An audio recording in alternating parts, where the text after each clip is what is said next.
오늘 함께 나눌 하나님의 말씀은 창세기 12장 10절에서 13장 4절 말씀까지 조금 긴데요. 같이 읽어보도록 하겠습니다. 창세기 12장 10절에서 13장 4절 말씀까지 같이 읽어보도록 하겠습니다. 같이 읽겠습니다. 시작. 그 땅에 기근이 들었으므로 아브람이 애굽에 거류하려고 그리로 내려갔으니 이는 그 땅에 기근이 심하였음이라. 그가 애굽에 가까이 이르렀을 때 그의 아내 사레에게 말하되 내가 알기에 그대는 아리따운 여인이라. 애굽 사람이 그대를 볼 때 이르기를 이는 그의 아내라 하여 나를 죽이고 그대는 살리리니 원하건대 그대는 나의 누이라 하라. 그러면 내가 그대로 말미암아 안전하고 내 목숨이 그대로 말미암아 보존되리라 하니라. 아브람이 애굽에 이르렀을 때 애굽 사람들이 그 여인이 심히 아리따움을 보았고 바로의 고관들도 그를 보고 바로 앞에서 칭찬함으로 그 여인을 바로의 궁으로 이끌어 들인지라. 이에 바로가 그로 말미암아 아브람을 후대함으로 아브람이 양과 소와 노비와 암수 나귀와 낙타를 얻었더라. 여호와께서 아브람이 아내 사라의 일로 바로와 그 집에 큰 재앙을 내리신지라. 바로가 아브람을 불러서 이르되 내가 어찌하여 나에게 이렇게 행하였느냐? 내가 어찌하여 그를 내 아내라고 내게 말하지 아니하였느냐? 내가 어찌 그를 누이라 하여 내가 그를 데려다가 아내를 삼게 하였느냐? 내 아내가 여기 있으니 이제 데려가라 하고 바로가 사람들에게 그의 일을 명하매 그들이 그와 함께 그의 아내와 그의 모든 소유를 보내었더라. 1절입니다. 아브람이 애굽에서 그와 그의 아내와 모든 소유와 롯과 함께 네겝으로 올라가니 아브라함에게 가축과 은과 금이 풍부하였더라. 그가 네겝에서부터 길을 떠나 베델에 이르며 베델과 아이 사이 곧 전에 장막 쳤던 곳에 이르니 그가 처음으로 제단을 쌓은 곳이라. 그가 거기서 여호와의 이름을 불렀더라. 아멘. 우리는 지난 시간에 아브라함이 가나안 땅에 처음 당도한 세겜 땅 모래 상수리 나무를 통해서 성도가 구원을 얻은 후 처음으로 마주하게 되는 상황이 어떠한 것인지를 확인했습니다. 그리고 아브라함이 가나안 땅에서 줄곧 장막에서만 거한 것과 그가 가는 곳마다 단을 쌓고 하나님을 예배한 사실을 통하여 하나님의 백성들은 그들의 신앙 여정에서 늘 성숙을 향한 진보의 그 장막 생활을 해야 하고 그리고 풍요와 다산을 추구하는 이 세상 속에서 헌신과 순종과 내어드림의 단을 쌓아야 한다라는 것을 배웠습니다. 장막 그리고 단, 여러분 기억이 나시리라 생각이 됩니다. 하나님은 그 세겜 땅 모래 상수리 나무에서 아브라함에게 나타나셔서 그 땅을 아브라함에게 주시겠다라고 약속을 하셨습니다. 그런데 정작 아브라함이 죽을 때 차지한 땅은 무덤 한 평뿐이었습니다. 스데반의 설교에 의하면 하나님은 가나안에서 그에게 무덤 이외에는 발붙일 만큼의 유업도 주시지 않으셨다라고 이야기를 하고 있습니다. 우리는 그러한 그림을 통해서 하나님께서 하나님 백성에게 주시겠다라고 약속하신 그 땅은 이 세상의 땅이 아니라 하나님 나라였다라는 것을 알 수 있었습니다. 하나님의 백성이 하나님의 통치에 온전히 순종할 때 그들이 선 땅, 그들이 선 그 땅이 바로 하나님 나라가 되는 것이며 하나님은 당신의 백성들을 반드시 하나님의 통치에 순종하는 자로 만드셔서 그들이 가는 곳을 모두 하나님 나라로 만드시겠다라는 그 약속을 하셨던 것입니다. 그것이 바로 하나님께서 아브라함에게 주신 약속의 땅이었던 것이죠. 하나님은 치밀한 계획 속에서 하나님의 백성들을 하나님의 통치에 온전히 순종하는 하나님의 나라로 만들어 가십니다. 그리고 그러한 하나님의 목표는 반드시 완성되고야 마는 것입니다. 언뜻 보면 하나님께서 인도하신 이 아브라함의 인생 여정, 그 신앙의 여정에 등장하는 장소들이나 그리고 아브라함이 그곳에서 쌓았던 단들은 아무런 의미가 없는 것처럼 보입니다. 장소나 그런 단들이 뭐가 그렇게 큰 의미가 있는가, 꼭 기록하지 않아도 되지 않을까라고 생각이 되어집니다. 그러나 우리가 조금 더 성경을 자세하게 살펴보시면 여호수아서를 읽어만 봐도 여호수아가 이스라엘과 함께 가나안 정복 전쟁을 통하여 가나안 사람들을 몰아내고 그 가나안 땅을 차지하는 모습이 꼭 아브라함의 신앙 여정에서 그가 점 찍듯 지나간 그 지점들을 기점으로 해서 정복하는 것을 알 수가 있습니다. 그러니까 아브라함의 그 신앙 여정과 여호수아와 이스라엘 백성들의 정복 전쟁은 상당히 밀접한 관계가 있다라는 것이죠. 바로 그러한 가나안 땅 정복의 그림은 십자가를 통한 예수 그리스도의 세상 정복을 모형으로 그려주고 있는 것입니다. 하나님은 아브라함에게 이 땅을 너와 내 후손들에게 주겠다라고 약속을 하셨는데 하나님은 그 약속을 예수 그리스도 안에서 온전히 이루시는 겁니다. 그러니까 아브라함은 예수님의 모형으로 서 있는 겁니다. 예수 그리스도의 온전하신 그 순종으로 이 죄악 가득한 세상 땅이 하나님의 아들의 손으로 넘어오게 된 것이죠. 근데 그 시작이 바로 아브라함이 점 찍듯 찍고 지나갔던 그의 신앙 여정에서 이미 모형으로 해서 이렇게 시작이 되고 있는 것이며 이스라엘의 가나안 그 정복 전쟁에서 조금 더 구체적으로 이루어지고 있고 결국 예수 그리스도 안에서 그 십자가를 통하여 온전하게 이루어지는 것입니다. 이 땅을 다스리고 있던 사탄의 권세를 완전히 부수어 버리고 예수 그리스도가 온 세상의 왕으로 등극하신 사건이 바로 십자가 사건이기 때문입니다. 하나님은 이렇게 치밀하게 당신이 품으신 그 계획을 이루어 가시는 분이십니다. 그 일이 바로 아브라함에게서부터 시작이 되어 예수 그리스도에게서 완성이 되어지는 것입니다. 따라서 지난 시간에 우리가 살펴본 바대로 아브라함에게 약속하신 하나님의 언약은 영적인 관점에서 이해를 하셔야지 육적인 관점에서 이해를 하시면 이해가 되어질 수가 없다는 겁니다. 그냥 육적인 관점으로 보면 하나님은 거짓말쟁이일 수밖에 없다는 것이죠. 왜요? 준다고 했는데 안 주셨으니까요. 그리고 또 중요한 것은 그러한 하나님 나라의 세상 나라 정복은 바로 성도된 우리를 통해 우리가 사는 이 현실의 세상에서 재현이 된다라는 것입니다. 여러분 머릿속에 그림을 한번 잘 그려보십시오. 약속의 땅 정복은 아브라함에게서 시작이 되었습니다. 이 땅을 너와 내 자손에게 주겠다고 약속하셨으니까요. 그리고 그가 찍고 갔던 신앙의 여정을 따라서 여호수아와 이스라엘 백성이 정복 전쟁을 합니다. 여러분 여호수아를 헬라어로 하면 뭔지 아시죠? 예수입니다. 예수요. 예수와 하나님의 백성들을 대표하는 이스라엘이 그 땅을 정복해 가는 겁니다. 아브라함 안에서 이미 정복되어졌던 그 땅을 예수와 하나님의 백성들이 정복해 가는 것을 모형으로 보여주는 것이죠. 그것은 바로 예수 그리스도가 이 땅에 오셔서 이 세상을 정복하는 십자가 사건을 모형으로 하여 보여주고 있는 겁니다. 근데 그 예수를 머리로 하여 성도된 우리는 그 예수와 연합이 되었죠. 너무 많이 들었습니다. 그러죠? 우리는 예수와 연합이 되어 있죠.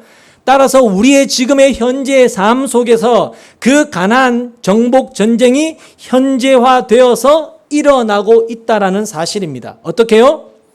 우리가 점점 하나님께 온전히 순종하는 자, 하나님의 나라로 지어짐으로써 우리가 선 곳, 우리가 밟는 곳, 우리가 머무는 그곳에 하나님 나라가 임함으로써 이 세상이 우리에게 정복당해 가는 것입니다.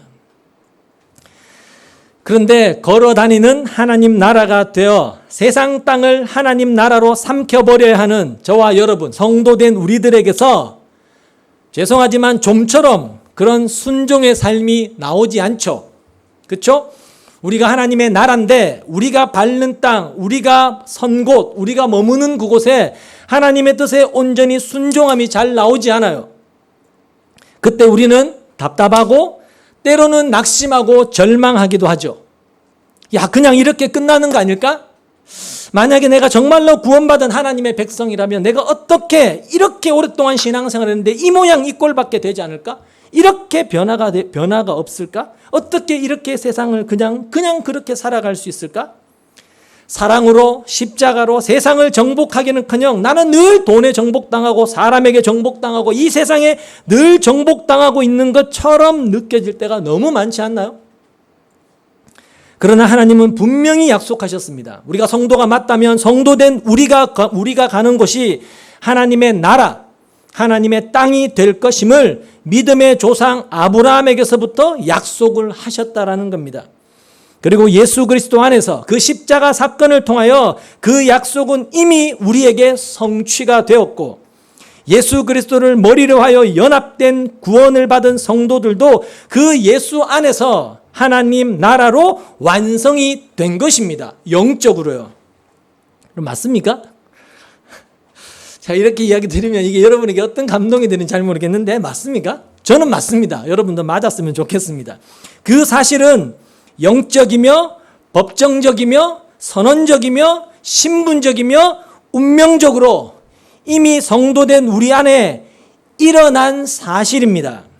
그리고 그렇게 이미 완성된 그 현실은 우리의 삶에서 현재화되어지는 모습으로 나타나게 된다는 겁니다. 따라서 조금 더디다고 해서 실망할 것이 없고 조금 더디다고 절망해서도 안 된다는 겁니다. 왜요? 하나님은 반드시 그분이 하신 그 약속을 완성하신다는 그 약속 때문에, 그분의 신실하심 때문에 우리는 그 언약을 붙들고 오늘을 다시금 일어나서 견뎌내는 것입니다. 하나님의 약속은 예수 안에 있는 우리에게 이미 이루어졌기 때문에 우리는 반드시 하나님의 통치에 온전히 순종하는 하나님의 나라로 완성이 될 것입니다. 여기서 보통 아멘 이렇게 해야 되는데요. 그렇죠? 여러분 한번 생각해 보십시오.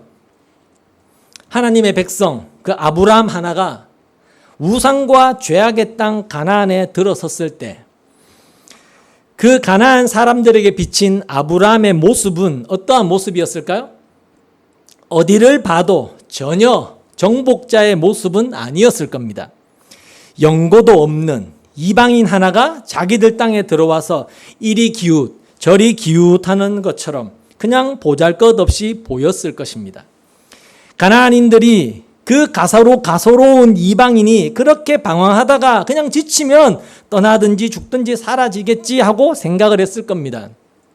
그런데 그때 가나안은 하나님의 작정 속에서 그 하나님의 백성 아브라함 하나에 의해 이미 하나님의 땅으로 삼켜지기, 정복당하기 시작한 것입니다. 우리가 성경을 통해서 그걸 알 수 있잖아요. 아브라함이 그 점 찍고 지나간 그 지점을 거점으로 해서 그 땅을 이스라엘에게 주시더라는 것입니다. 그러니까 거기에서부터 아브라함의 삶 속에 하나님의 약속이 이루어지고 있는 것이죠. 그가 점 찍고 간 점들을 여호수아와 이스라엘이 정복했고 그것이 이미 하나님의 작정 속에서 아브라함 안에 이스라엘이 연합이 되어 있는 형국인 것이죠. 그리고 그렇게 아브라함에서부터 시작된 가나안의 정복은 예수 그리스도 안에서 온전히 성취될 하나님 나라 완성의 상징이었던 것이고요. 우리는 그 모든 사건들이 지난 뒷세대 살기 때문에 우리는 그것을 현실로 실체로 받아들일 수 있는 축복을 받은 것이고요. 하나님 나라는 그렇게 밀가루 속의 누룩처럼 정말로 미미한 모습으로 시작이 되고 또 세상 사람들에게도 그렇게 하찮고 보잘것없는 것으로 보여집니다. 그러나 그 적은 누룩이 밀가루 전체를 삼켜서 부푼 빵으로 변화시키는 것처럼 그 이방인 아브라함 한 사람에 의해 가나안은 점령되기 시작한 것이며 결국 아브라함의 허리에 있던 아브라함의 후손인 이스라엘에 의해 가나안은 실제로 아브라함의 땅이 된 것입니다. 거듭 반복해 말씀드리지만 그 그림은 보잘것없는 모습으로 홀로 이 이방 땅, 이 세상에 오신 예수 그리스도 그 한 분이 이 세상 땅을 모두 자신의 소유로 삼켜버리심으로, 무엇으로요? 십자가 사건으로요. 그 안에 들어있는 하나님의 교회, 즉 우리가 세상을 하나님의 나라로 삼켜버리게 될 것에 대한 모형이었던 겁니다. 그러니까 우리는 아브라함의 그 모습을 보면서 우리의 운명과 우리의 실체가 어떤지를 확인하게 되어지는 것이죠. 자, 이제 좀 아브라함과 여호수아와 이스라엘, 그리고 예수와 영적인 이스라엘인 교회, 이렇게 좀 관계가 좀 이어지시는지 잘 모르겠습니다. 혹시 이해가 안 되시면 여러분 반복해서 들으셔야 됩니다. 그냥 성도된 우리의 신분과 운명이 얼마나 중요한지를 여러분 알아야지, 정말로 예수 믿는 것이 얼마나 여러분에게 복되고 값어치 있고 가치 있는지 알아야지 여러분 정말로 신앙생활을 제대로 할 수가 있습니다. 자, 이런 가나안 정복의 그림은 성도된 우리 각 개인 안에서도 동일한 원리로 진행이 된다는 것이죠. 그것은 그냥 예전에 있었던 그런 이야기들이 아니라 그 가나안 정복 전쟁의 그림은 지금 동일하게 우리 각 개인 안에서도 동일한 원리로 진행이 된다는 사실입니다. 여러분, 지금 우상과 죄악으로 가득한 우리 안에, 우리가 오늘도 참회의 기도 매주 드리지만 죄악 가운데 그 우상과 죄악으로 내 안에 가득 차 있는 내 안에 하나님의 생명의 씨앗이 심겨졌습니다. 영생이라고 했죠. 그 심겨졌습니다. 시작은 너무너무 미미하죠. 죄와 허물로 가득 찬 우리 안에 새 생명의 몸부림은 그저 이리 기웃 저리 기웃하던 아브라함의 모습과 똑같죠. 그러나 우리 안에서 그 생명의 씨앗을 비웃고 있는 우리의 죄와 허물들과 우상들은 아브라함을 비웃었던 가나안의 사람들처럼 언젠가 모두 우리 안에 심겨진 그 생명의 씨에 의해 삼켜지게 될 것이라는 말입니다. 왜냐하면 이미 예수 그리스도 안에서 그 모든 옛것들이 삼켜졌기 때문입니다. 여러분, 우리 로마서에서 보면 우리 옛사람은 예수 그리스도와 함께 십자가에 다 못 박혔다라고 한단 말이죠. 그래서 지금은 미미해서 죄가 우리를 이기는 것 같아요. 늘 죄에 먹혀서 사는 것 같지만, 그러나 이 옛 몸은, 이 몸뚱아리는 새 생명에 의해서 반드시 점령당할 것이라는 말입니다. 우리는 그러한 결론을 이미 알고 이미 보고 이미 가진 자로서 우리의 이 인생 신앙 여정을 경주해 가야 한다는 것입니다. 따라서 지금 우리의 모습이 아브라함이 가나안에 처음 입성했을 때처럼 좀 초라하고 좀 무기력하고 연약하고 힘겨워 보인다 할지라도 우리 안에 시작된 그 하나님 나라 건설은 반드시 완성될 것이다 라는 그 기대와 소망을 놓치시면 절대로 안 된다는 것입니다. 그 사람이 진짜 믿음을 가진 자, 성도, 신자라고 하는 거예요. 여러분은 성도이십니까? 우리 안에 시작된 하나님의 선한 일은 반드시 예수 그리스도의 날에 완성이 될 것입니다. 그러나 성도가 그러한 성도의 결국에 도달하기까지는 수많은 시험과 고난과 연단을 거쳐야 한다는 것이죠. 아브라함이 결국 모리아 산에서 자신의 가장 소중한 것, 100세에 낳은 아들, 여러분 그건 자기 존재잖아요. 내가 사랑하는 게 아니라 내 존재 자체죠. 자기 존재와 같은 그 100세에 낳은 아들을 하나님 앞에 믿음으로 바치라는 하나님의 말씀에 온전히 순종하여 그가 선 땅을 하나님의 나라로 그의 믿음이 삼켜버리기까지 그의 신앙 여정은 굉장히 참으로 파란만장했다는 것을 우리는 잊지 말아야 돼요.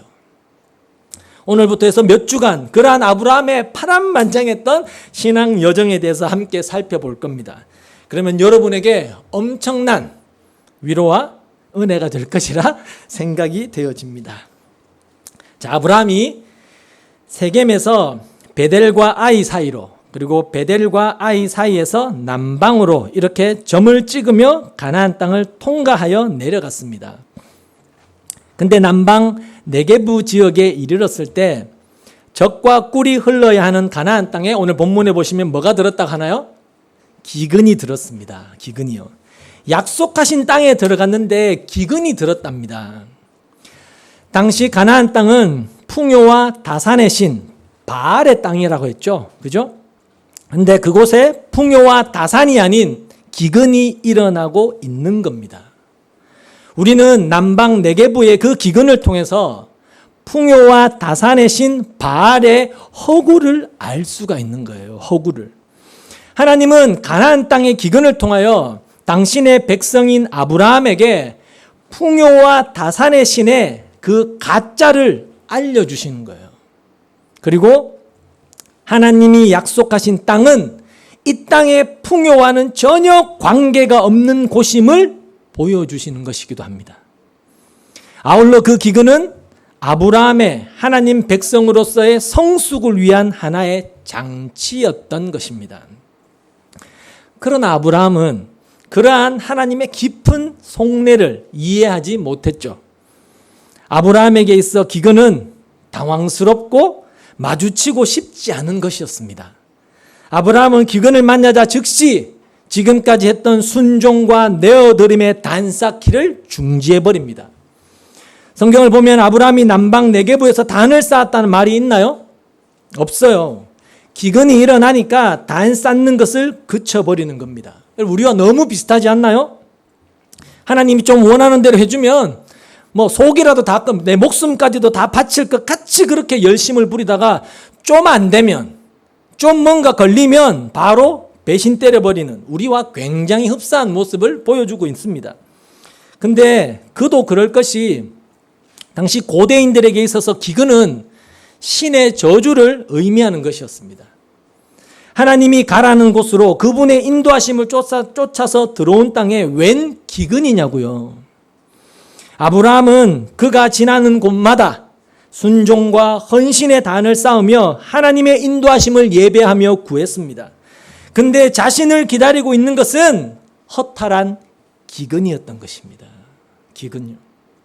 아브라함은 실망스러운 마음에서 단 쌓는 것을 멈춥니다. 예배를 멈추어 버리죠.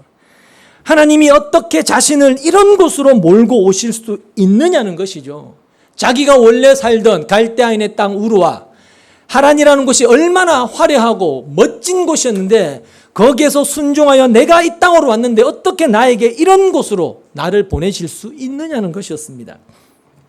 아브라함은 하나님의 말씀만 쫓아서 젖과 꿀이 흐르는 그 약속의 땅을 기대하고 이방 땅인 가나안 땅에 들어간 것입니다.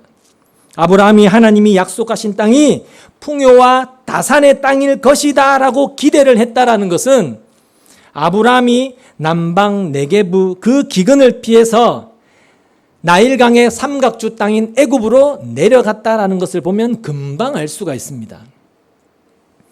성경에서 일반적으로 애굽은 하나님의 백성들이 하나님 이외에 이 땅의 것으로 자신들의 의지를 삼으려고 할 때 자주 등장했던 나라였습니다. 아시죠? 이스라엘이 전쟁에서 하나님이 아닌 애굽의 도움을 청하러 갔을 때 하나님의 꾸중이 이러했습니다. 한 구절만 찾아보죠. 이사야 30장으로 가보겠습니다.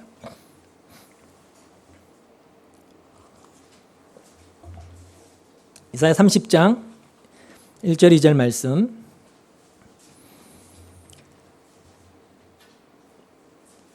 제가 봉독하겠습니다.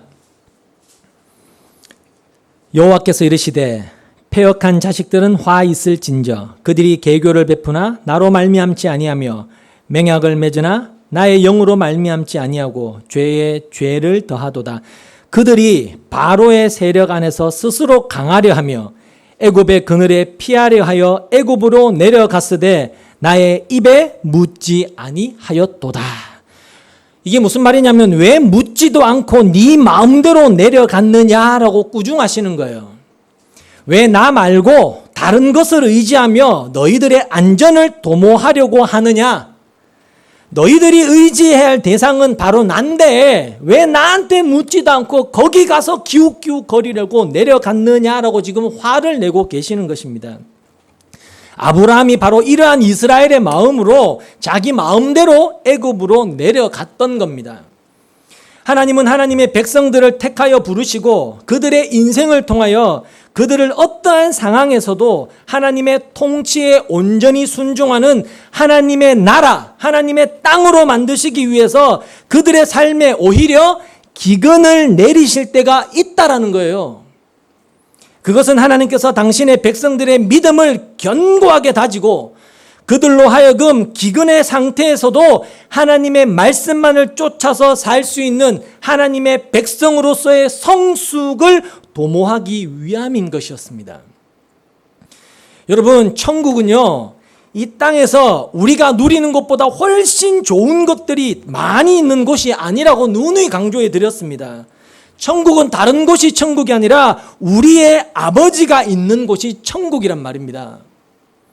여러분, 우리가 고향 하면 그립잖아요. 우리 아이들은 고향 이런 개념이 이제 없지만 우리 부모 세대는 고향이라고 하면 막연한 그리움이 있죠. 여러분, 왜 고향이 그립습니까? 고향이 그리운 것은 그 고향 땅이 뭔가 다른 장소라서가 아니라 그곳에 사랑하는 아버지, 어머니, 일가 친척들과 친구들과 나의 추억이 있으니까 고향이 그립고 가치가 있는 것이지. 여러분, 그 고향에 우리 아버지가, 우리 부모가 많은 재산을 갖고 있고 그 아버지가 가진 재산을 상속받기 위해서 고향을 그리워한다면 여러분, 이거 너무 서글픈 일 아닙니까? 이거 아니잖아요. 그죠? 하나님 나라도 바로 그런 거란 말입니다. 하나님은 당신의 백성들을 그렇게 아버지 한 분만으로 행복할 수 있는 진짜 자식들로 만들어내시기 위해서 때로는 그들의 삶 속에 아버지 이외의 것들을 기근으로 제거해 버리시는 경우가 왕왕 있다는 것입니다. 그 상태에서도 너는 나로 만족하니? 그 상태에서도 나와 함께 하는 것을 포기하지 않겠니? 라고 물으시는 겁니다. 그때 우리는 뭐라고 대답해야 할까요?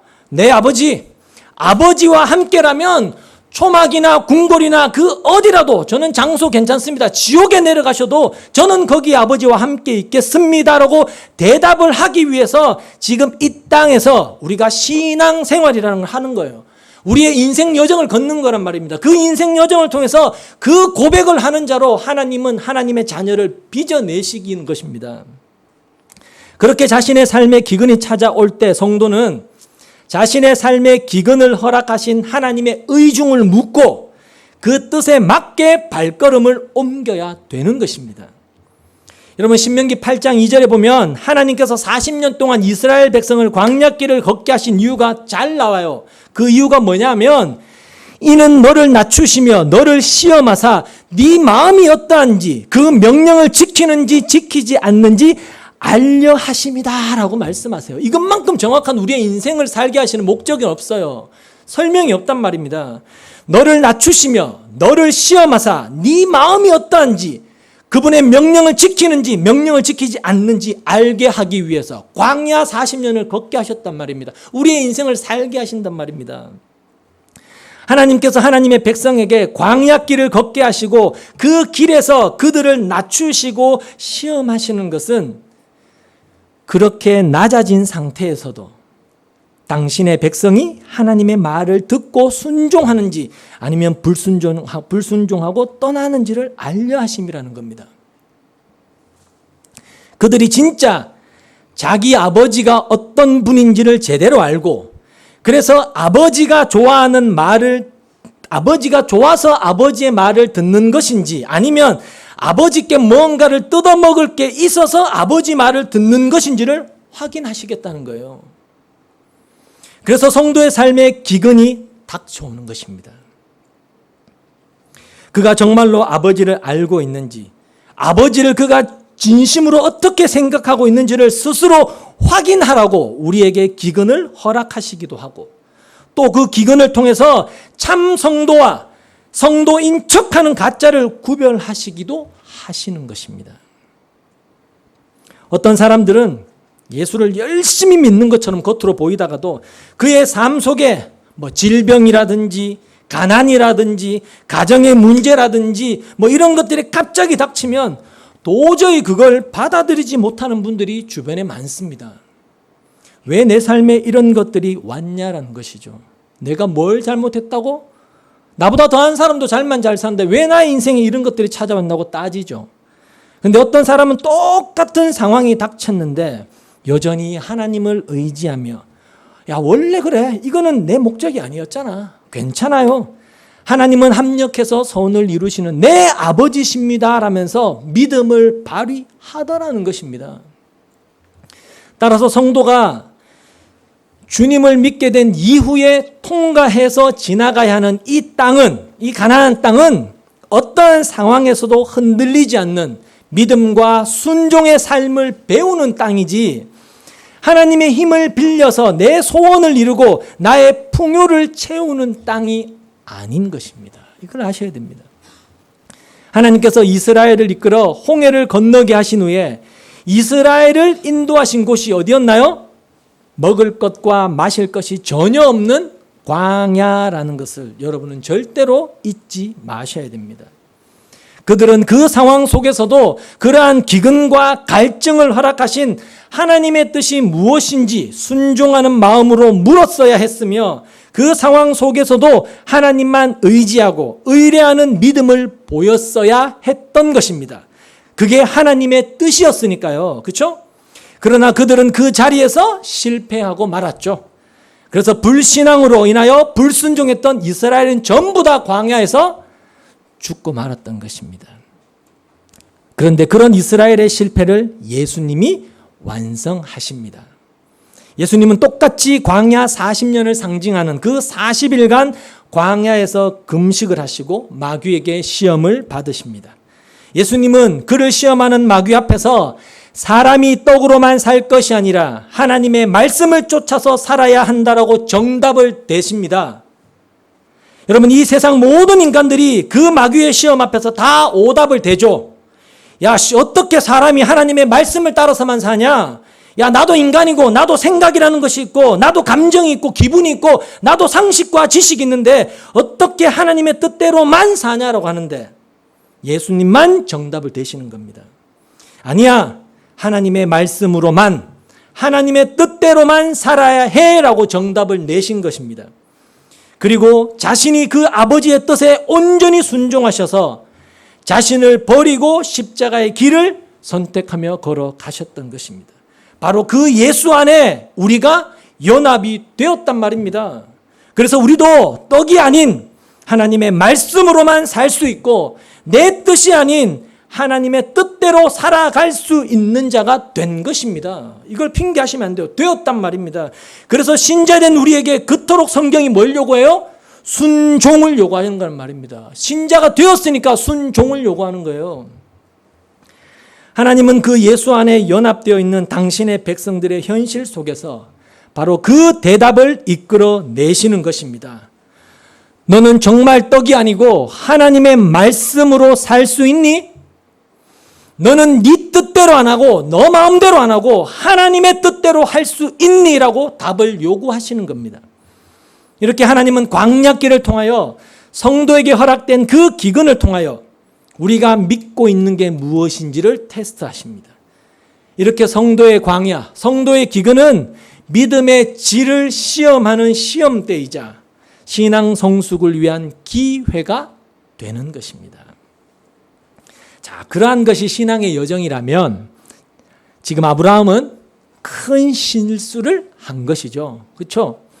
하나님께 묻지도 않고 약속의 땅을 떠나 풍요의 삼각주 땅 애굽으로 풍요와 자신의 배부름을 위해서 떠났기 때문입니다. 그것도 잠시 굶주림을 해결하기 위해서 다녀오는 정도가 아니라 아예 그곳에 가서 살려고 떠났던 것입니다. 본문 10절을 보시면 그가 애굽에 거류하려 그리로 내려갔다라고 기록이 되어 있습니다. 약속의 땅이 자기가 기대했던 것에 못 미치자 스스로 살 방법을 찾아서 떠났던 것입니다. 여러분, 단순히 애굽으로 내려간 것이 죄가 아니에요. 애굽으로 내려간 것이 죄가 아니라 하나님의 말씀을 구하지 않고 지 멋대로 행동한 것이 잘못이라는 겁니다. 여러분, 창세기 26장에 가보시면 하나님이 이삭에게는 애굽으로 내려가지 말라고 말씀하셨을 때 이삭은 그 말에 순종을 합니다. 안 내려갑니다. 근데 창세기 46장에 보면 야곱이 거하는 가나안 땅에 기근이 들었을 때 애굽으로 내려가라고 하나님이 말씀하세요. 그때는 어떻게 해야 돼요? 내려가야 하는 겁니다. 그렇죠? 그러니까 이렇게 단순히 애굽으로 내려가고 안 내려가고가 문제가 아니라 왜 내 삶에 지금 이런 것들이 왔는지 하나님께 안 물어봤다는 겁니다. 아브라함은 자기 지혜, 자기의 꾀를 따라서 풍요와 배부름을 쫓아서 애굽으로 내려갔던 거예요. 그리고 그렇게 하나님의 의중을 묻지 않고 자신의 당면한 문제를 해결하는데 급급해서 자신의 지혜를 따라서 행동하게 될 때 우리는 어떻게 되는지 아십니까? 신앙의 퇴보를 가져오게 되는 겁니다. 이걸 아셔야 돼요. 모세는 그러한 아브라함의 신앙의 퇴보를 내려갔다, 야라드라는 단어로 함축을 하고 있습니다. 우리가 알다시피 삼손이 딥나로 내려가서 블레셋 여자 들릴라에게 반하게 되고요. 탕자가 아버지 집을 떠나서 타국으로 내려갔다가 재산을 모두 탕진하고 죽기 일보 직전에 돌아왔고요. 요나도 욥바로 내려가서 하나님의 낯을 피하려고 했었습니다. 이렇게 성경은 신앙이 떨어지는 것을 암시할 때 내려간다라는 말을 종종 사용합니다. 그리고 본문 13장 1절에 보면 아브라함이 애굽에서 내려가서 그곳에서 망신살 다 뻗치고 창피함 다 당하고 나서 다시 남방 네겝으로 들어올 때 저자 모세는 아브라함이 올라왔다라는 단어를 쓰는 겁니다. 재미있지 않나요? 저만 재미있는지 모르겠는데 그렇게 남방 네겝에서의 기근은 아브라함의 신앙을 진일보시키려는 하나님의 작정 속에 들어있는 은혜의 사건이었습니다. 하지만 아브라함은 그 기근 앞에서 와르르 무너져 버렸던 것입니다. 그럼에도 불구하고 하나님은 그러한 아브라함의 실수를 선용하셔서 기필코 당신의 뜻을 이루시고야 마시더라는 것입니다.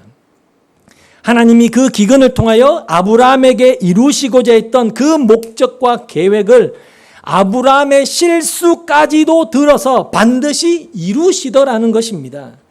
하나님이 작정하신 그 자리까지 아브라함을 반드시 세우시고야 마시더라는 것이죠. 우리는 결과를 통해서 알 수 있지 않습니까? 하지만 결국 손해는 누구만 본 겁니까? 아브라함만 본 겁니다. 이걸 아셔야 돼요. 손해는 아브라함만 본 겁니다. 왜? 멀리까지 돌아가서 고생하면서 돌아왔으니까요. 성경을 보면 그 남방 땅 네겝에서 무너진 또 한 사람이 있습니다. 여러분 잘 아시는 한 사람. 누군지 아십니까? 엘리야입니다. 엘리야. 제가 엘리야에 대해서 막 길게 설명드리기 어렵고 엘리야는 3년 반 동안 비가 오지 않았던 땅에 비를 내리게 했고요. 바알과 아세라 선지자 850대 1의 엄청난 갈멜산 전투에서 승리했던 신앙의 승리를 경험했던 대단한 선지자였지만 여전히 기세가 꺾이지 않고 기세등등한 이세벨로부터 살해 위협을 받자 죽을까 두려워서 로뎀 나무 아래 머리를 쳐박고 차라리 자기를 죽여달라고 하나님께 원망의 기도를 드렸죠. 그곳이 어디냐? 바로 남방 땅 네겝이었습니다. 아브라함의 신앙이 와르르 무너진 곳에서 엘리야의 신앙도 와르르 무너져 버렸던 것이죠. 동일하게 여러분의 인생 속에도 이러한 기근과 위협이 닥칠 수 있다는 것입니다. 여러분에게도 남방 네겝의 시험이 분명히 닥치게 될 것입니다. 그때 여러분은 어떻게 하시겠습니까? 하나님 이외에 다른 방법을 찾아서 애굽으로 슬그머니 내려가시겠습니까? 아니면 그러한 기근과 갈증과 위협 속에서도 오직 하나님의 말씀만을 믿고 신뢰하며 여러분에게 주신 그 믿음을 발휘하면서 사시겠습니까? 내 뜻대로 하시겠습니까? 하나님 뜻대로 하시겠습니까? 여러분 성도에게 있어서 고난이라는 것은 믿음의 질을 재는 시금석이라는 것을 절대로 잊지 마셔야 됩니다. 고난은 우리에게 손해가 아니라 시금석일 뿐이라는 것입니다. 성도에게 있어서 그의 인생의 기근이나 갈증, 세상으로부터의 위협이나 내가 하지도 않은 것에 대한 모함과 같은 그런 것들은 비록 당시에는 견디기 힘든 고통일 수 있지만 그러한 고통들은 성도의 신앙 성숙에 반드시 유익이 됩니다. 이건 저의 개인적인 경험일 뿐만 아니라 믿음의 사람들의 공통된 경험이더라는 것입니다. 그러니 여러분의 인생 속에서도 분명히 그걸 경험하시게 될 겁니다. 그래서 베드로전서 5장 9절 10절 말씀을 보시면 이렇게 말씀해 주십니다. 제가 세 번역으로 읽어드리겠습니다. 믿음에 굳게 서서 악마를 맞서 싸우십시오. 여러분도 아는 대로 세상에 있는 여러분의 형제 자매들도 다 같은 고난을 겪고 있습니다. 보십시오. 다 같은 고난을 겪고 있다고 하죠. 그죠? 감당할 시험만 허락하신다고 하셨잖아요. 감당할 시험이 무슨 뜻이라고 했나요? 누구나 다 겪는 것이라는 뜻이라 했어요. 여러분, 이 세상에 있는 모든 믿음의 형제 자매들도 다 같은 고난을 겪고 있다고. 고난을 겪지 않는 성도는 없다라는 것입니다. 10절에 보면 모든 은혜를 주시는 하나님 곧 그리스도 안에서 여러분을 자기의 영원한 영광에 불러들이신 분께서 잠시 동안 고난을 받은 여러분을 친히 온전하게 하시고 굳게 세워주시고 강하게 하시고 기초를 튼튼하게 하여 주실 것입니다. 여러분, 성도라면 누구나 다 그 기근 속에 처해지지만 그것은 단순한 그냥 고통이 아니라 그것을 오히려 우리를 온전하게 하고 굳게 세우고 강하게 하고 기초를 튼튼하게 해주는 유익이다라고 성경이 말씀한다는 사실입니다. 그리고 우리가 이것이 하나님의 말씀으로 여러분이 확신하셔서 이 사실을 믿음으로 받아들이신다면 여러분의 삶에 닥친 기근 속에서 여러분은 믿음의 성숙을 만들어내도록 훈련하셔야 되는 겁니다. 이 사실이 정말로 하나님이 여러분에게 주신 말씀으로 믿어진다면 여러분 이 말씀을 근거해서 그 기근 속에서도 여러분의 믿음을 발휘해 내시도록 훈련하셔야 되는 것입니다. 베드로전서 1장 6절 7절 말씀 한번 찾아보겠습니다.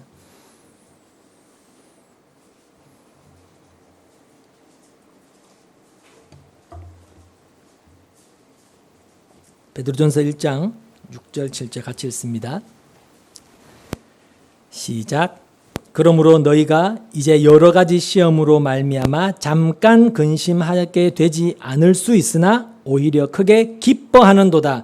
너희 믿음의 확실함은 불로 연단하여도 없어질 금보다 더 귀하여 예수 그리스도께서 나타내실 때에 칭찬과 영광과 존귀를 얻게 할 것이니라. 이것만큼 더 명확한 근거가 어딨나요? 여러분, 우리가 겪고 있는 시험이 금보다 더 귀하다고 성경이 말을 합니다. 놀랍지 않습니까? 아니, 시험이나 시련은 없으면 없을수록 좋은 거잖아요, 우리의 삶에. 근데 왜 성경은 그것이 성도에게는 금보다도 더 귀하다고 할까요? 성도는 세상 사람들과 삶의 목적이 다르기 때문에 그래요. 이 세상에 존재하는 삶의 이유가 다르기 때문에요. 여러분, 이 사람의 목적은 이 세상에서의 힘을 많이 소유하고 많이 얻어내는 것이 목적이 아니라 하나님의 백성으로 완성되어져 가는 그 성숙이 목적이기 때문에 그 고난이 나의 거룩에 도움이 되기 때문에 그것이 금보다 더 귀하다라고 이야기하는 것입니다. 그러나 우리의 목적이 만약에 성도라고 하면서도 우리의 목적이 세상의 힘을 얻고 쌓는 것이 우리의 목적이라면 여러분, 이 시련과 시험은 금보다도 귀한 것이 아니라 뭐보다도 못한 거예요? 똥보다도 못한 겁니다. 누가 이 시련과 시험과 고난을, 하나님 이것을 우리가 금보다도 귀하게 여길 수 있냐고요. 그런데 성도는 그 시련을 금보다도 귀하다라고 이야기한다라는 겁니다. 그래서 그 뒤를 보면 그 시련은 결국 성도를 예수 그리스도가 나타나실 때 칭찬과 영광과 존귀를 얻는 도구가 된다라고 이야기하는 거예요. 여러분이 지금 이 땅을 사는 목적이 예수님을 다시 만났을 때 그분 앞에서 그분이 주시는 칭찬, 잘했다 내 아들아, 내 딸아, 주님이 주시는 칭찬, 그분이 주시는 영광, 그분이 주시는 존귀가 여러분의 삶의 목적이라면 여러분의 시련, 여러분의 고난, 여러분의 기근은 여러분에게 있어서 금보다도 귀한 것이 되어야 된다라고 성경이 말씀을 하고 있다는 겁니다. 한 구절 더 볼까요? 야고보서 1장으로 가보시죠. 야고보서 1장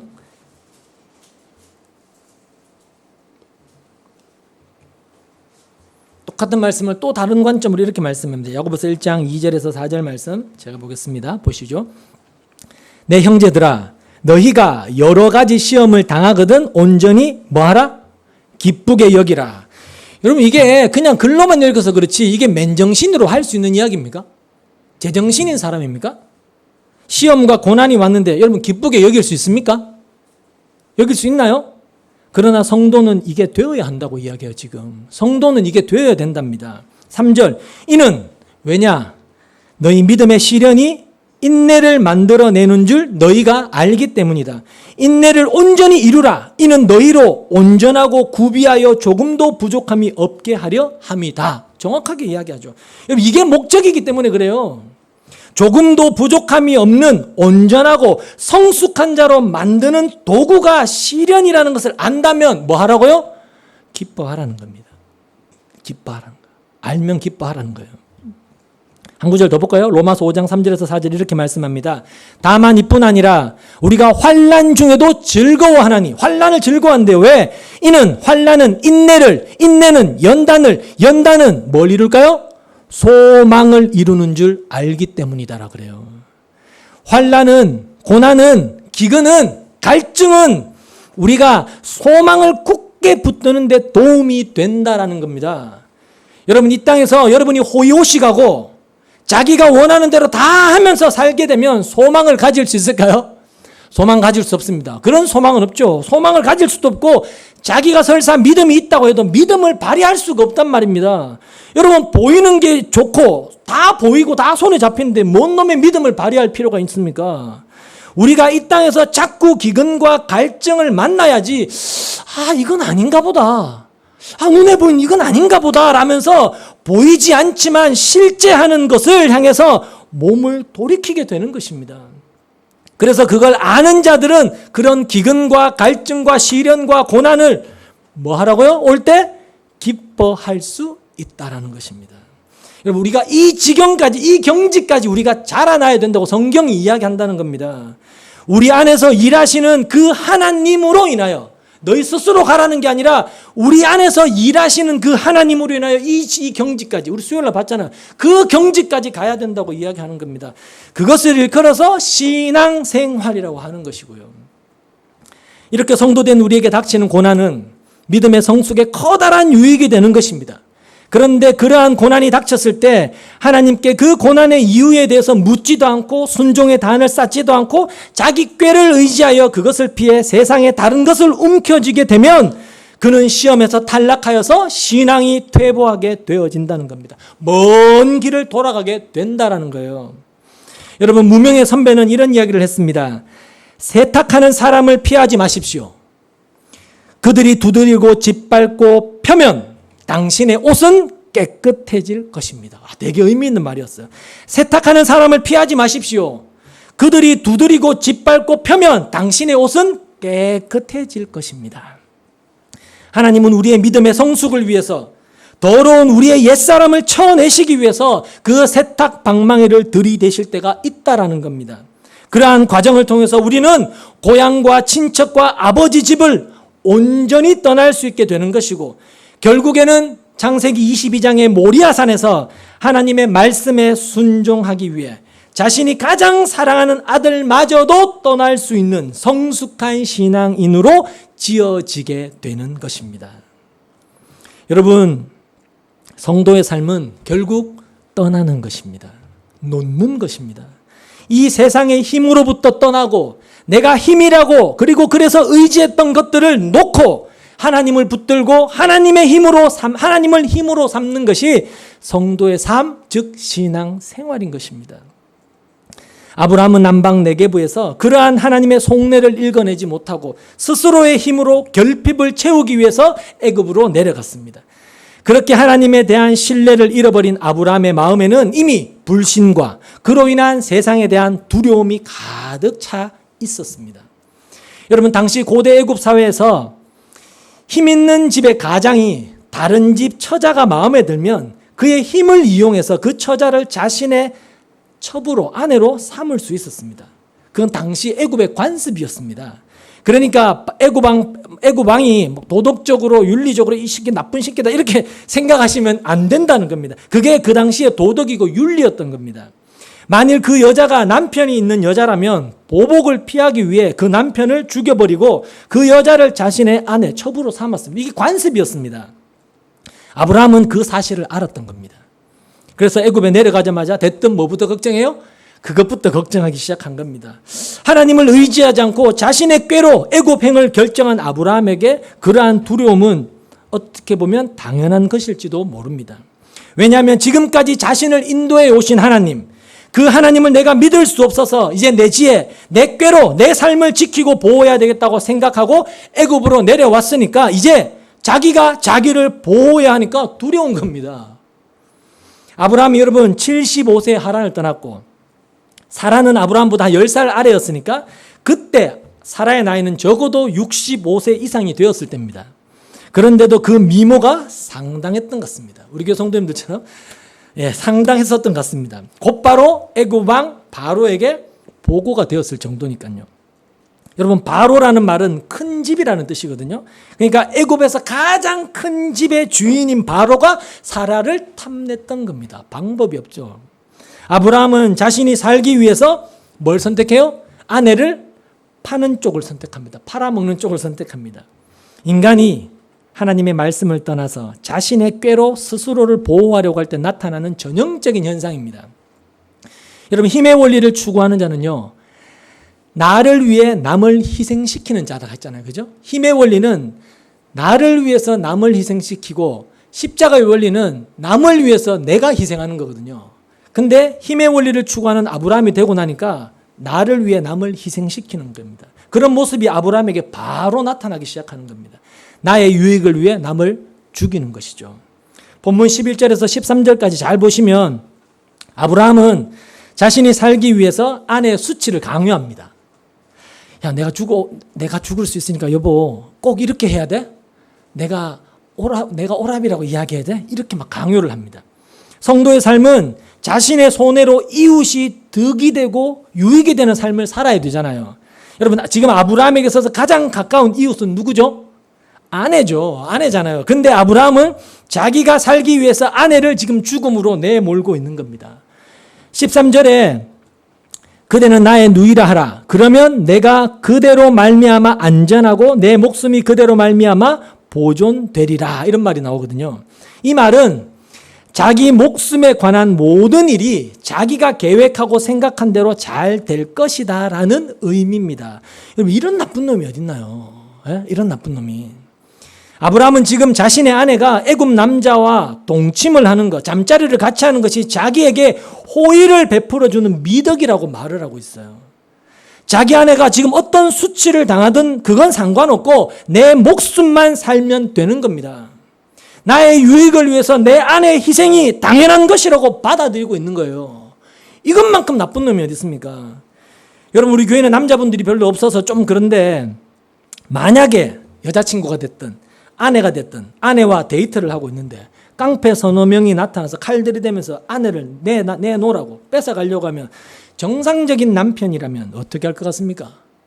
여러분 목숨 걸고 죽더라도 한번 붙지 않겠습니까? 저는 제 자신한테 물어봤습니다. 넌 어떡할래?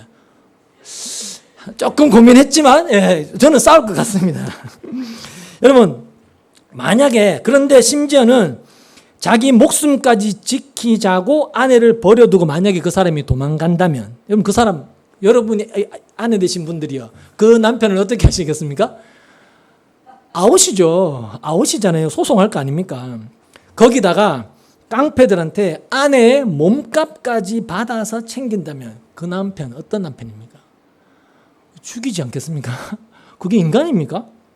근데 아브라함은 자신의 목숨을 보존하기 위해서 지금 가장 천하고 천한 그 비겁한 짓을 하고 있는 겁니다. 우리가 그냥 성경을 쭉 읽어서 모르겠지만 아브라함이 그 짓을 하고 있는 거예요. 아브라함은 자신이 곳마다 여러분 순종의 단, 내어드림의 단, 헌신의 예배를 쌓았던 믿음의 사람이었습니다. 근데 그가 왜 이렇게 쉽게 무너져 버렸을까요? 생각해 보셨습니까?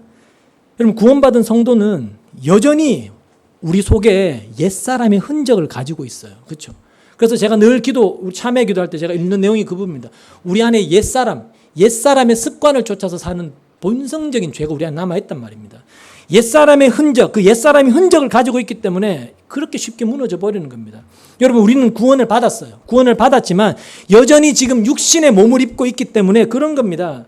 그래서 우리가 여전히 미워하고 싸우고 시기하고 다투고 죄 짓는 거예요. 교회에 와서도 싸우고 예배를 드리면서도 싸우고 마치고 나가서도 싸우고 끊임없이 싸우는 거예요. 왜? 육신의 몸을 입고 있기 때문에요.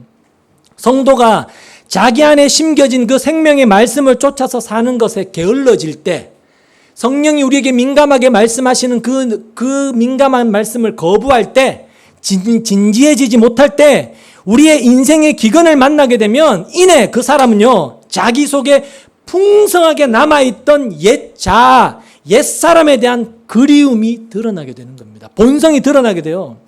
아브라함은 애굽에서 자기에게 위기가 딱 닥치자 자기 속에 여전히 남아있었던 그 옛사람에 대한 본성이 그대로 드러나 버린 것입니다.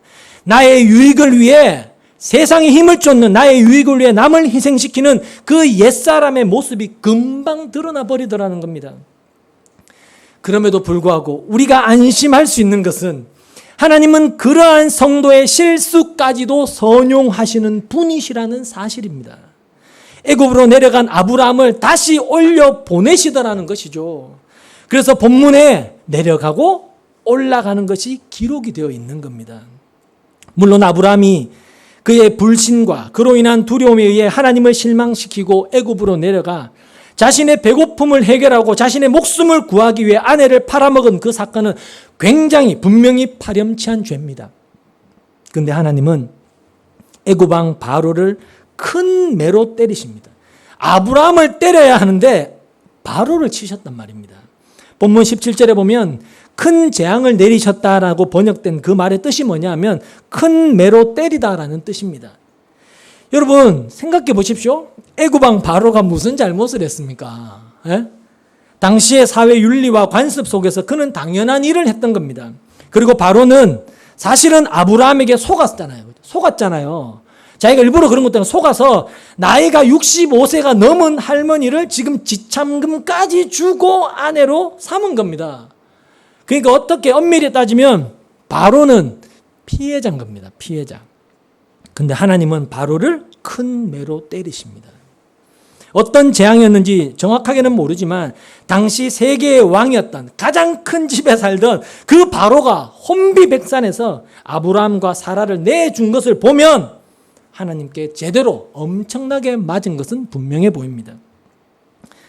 아브라함은 그 일을 통해서 자신을 인도하고 계시는 하나님이 세계 최고의 권력자인 바로도 벌벌 떨게 하시는 그 크신 분이심을 다시 한번 확인하게 되는 겁니다.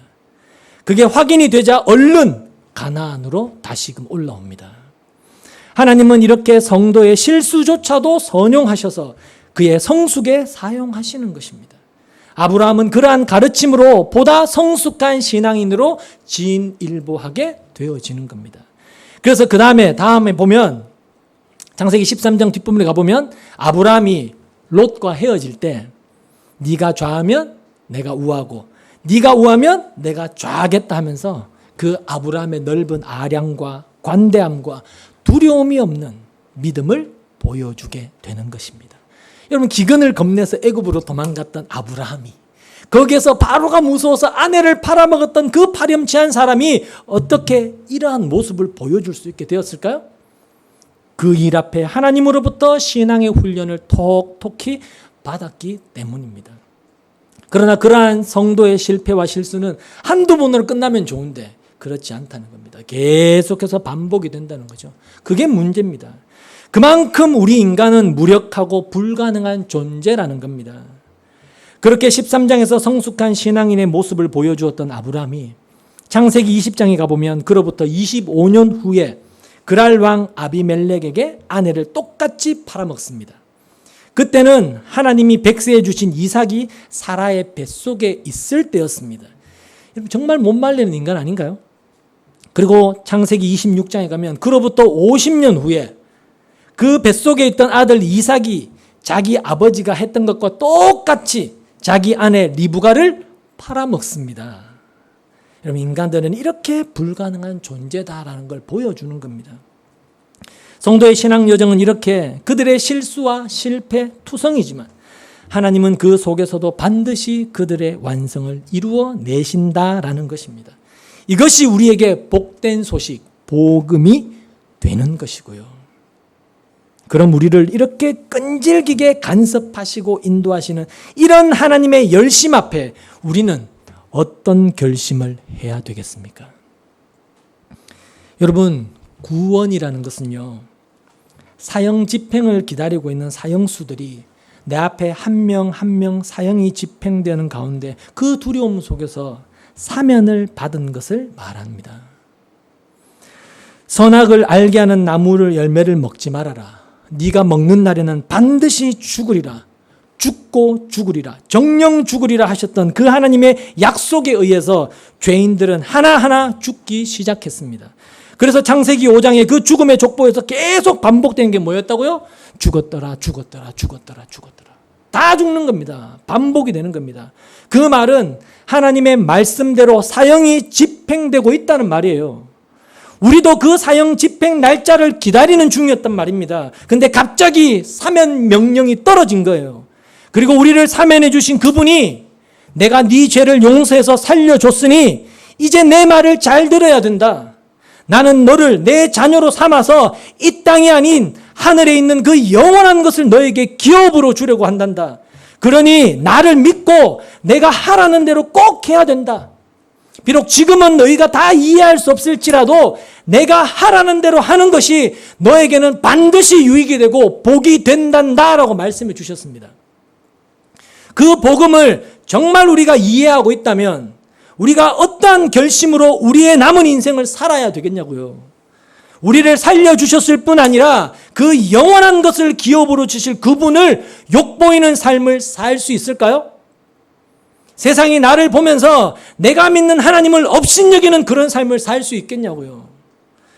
그렇게 하나님의 전적인 은혜에 의해서 살아나고 성숙되어져 가고 있는 우리의 실존을 인식하고 있다면, 그 완성을 향한 우리의 삶이라는 걸 확인했다면 우리가 우리를 살려준 그분의 얼굴에 먹칠하는 삶을 반복해서 살 수 있겠냐는 겁니다.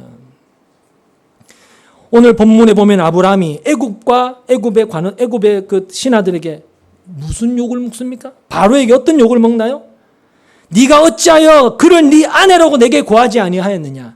네가 믿는 하나님이 어제 나에게 나타나서 가르쳐 주시지 않았다면 내가 그를 범할 뻔하지 않았느냐라면서 그가 믿는 하나님의 이름까지 거들먹거리고 모욕하는 겁니다.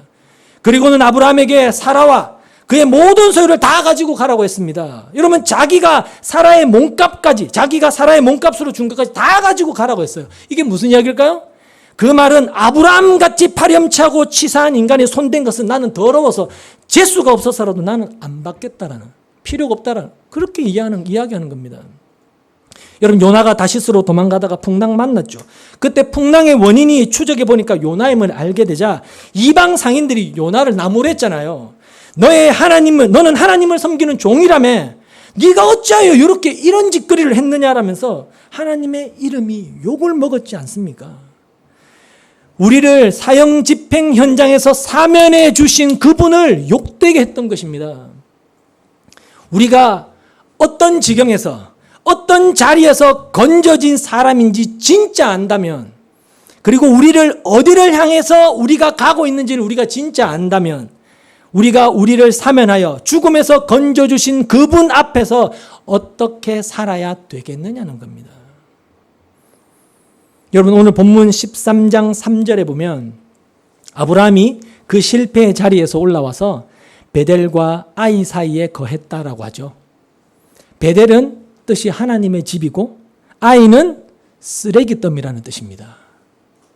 여러분, 성도가 사는 곳이 그런 곳이라는 거예요. 아셔야 됩니다. 성도는 자칫 한눈 팔아서 자신의 유익과 자기 배만을 위해서 자기 생각, 자기 꾀만을 따라서 살면 쓰레기 더미로 떨어지게 되는 것이고요.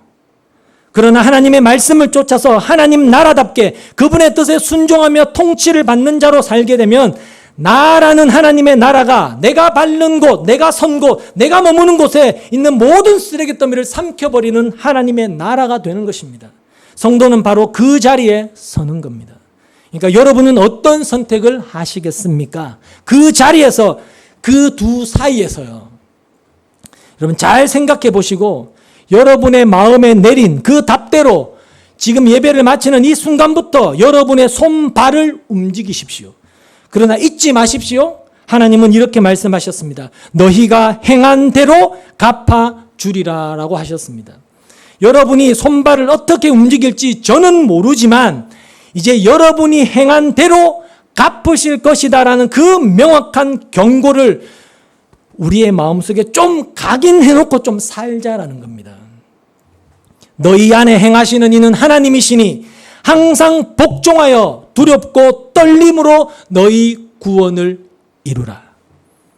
부디 우리 안에 두신 그 주님을 기쁘시게 하려는 그 소원을 따라서 우리의 손과 발을 부지런히 잘 움직이기를 게을리하지 않고 마다하지 않는 참된 성도가 되시기를 주님의 이름으로 축원합니다.